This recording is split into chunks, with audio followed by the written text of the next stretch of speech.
In this video we're taking a look at the G-Starts to Player LED buttons, joysticks and encoders bundle available on Amazon.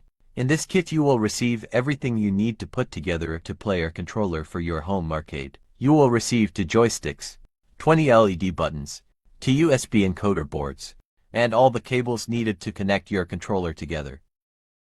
There are a variety of color options available that should offer something for everyone. The joysticks are of a real good quality and not what you'd expect from a starter kit such as this. The restrictor plate on the bottom features Sanwa branding. The joystick feels robust as you wiggle it around, enough to withstand the more aggressive of players. There are no micro switches here to be soldered or cable harness to attach. You just need to insert the 1.5 header cable and you are done. The LED buttons differ massively in comparison to more traditional arcade buttons in that there are no deep plungers or heavy springs working against your button mashing speed and abilities. Again, there are no micro switches to be soldered or harness to attach, just insert a 3-pin header cable and you're good to go. A nice feature on these buttons is that the caps are removable by pushing in the 2 side tabs, enabling you to insert customized labels onto the plunger to complete your look if you wish to. We'll show you an example of this on our finished controller at the end of this video. On the USB encoder board down the left-hand side we have space for a total of 12 buttons. The included joystick inserts into the 5-pin header at the bottom. On the right-hand side there are 2-pin joystick headers should you wish to upgrade your joystick in the future but still use this encoder board. Now let's take a look at how easy it is to put together your new arcade controller. First you'll need to remove the top from the joystick by unscrewing it.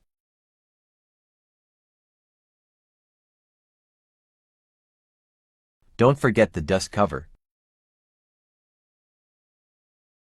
Now we'll put the buttons in place by inserting them in the button holes on the control panel. Turn over your panel and lock the buttons into place with the included plastic locking nuts.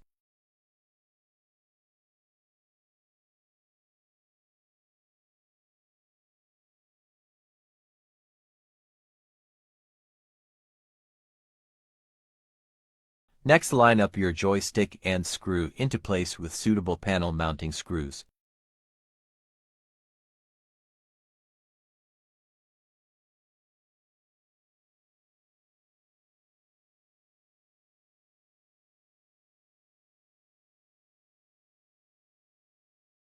Once you've finished screwing the joystick into place, you can turn your control panel back over and replace the dust cover and top.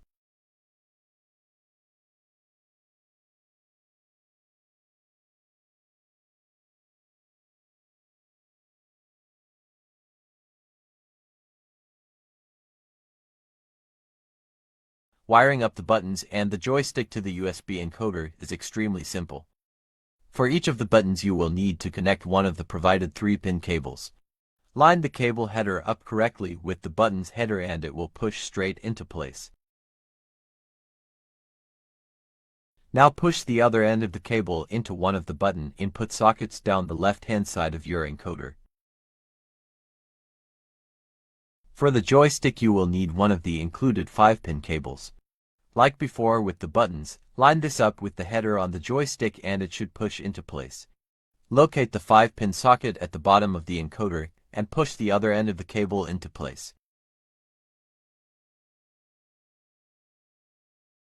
Once you've installed all of your buttons and both joysticks, the only thing left to do is to plug the included USB cable into the encoder and then into an available USB port on your arcade machine.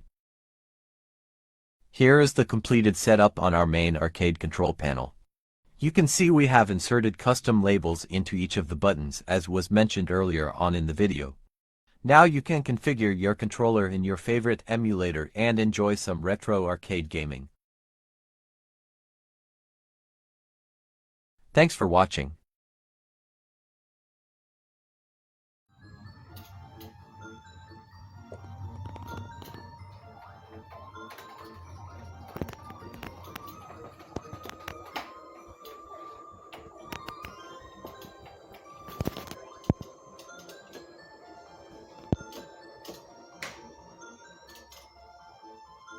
Chance.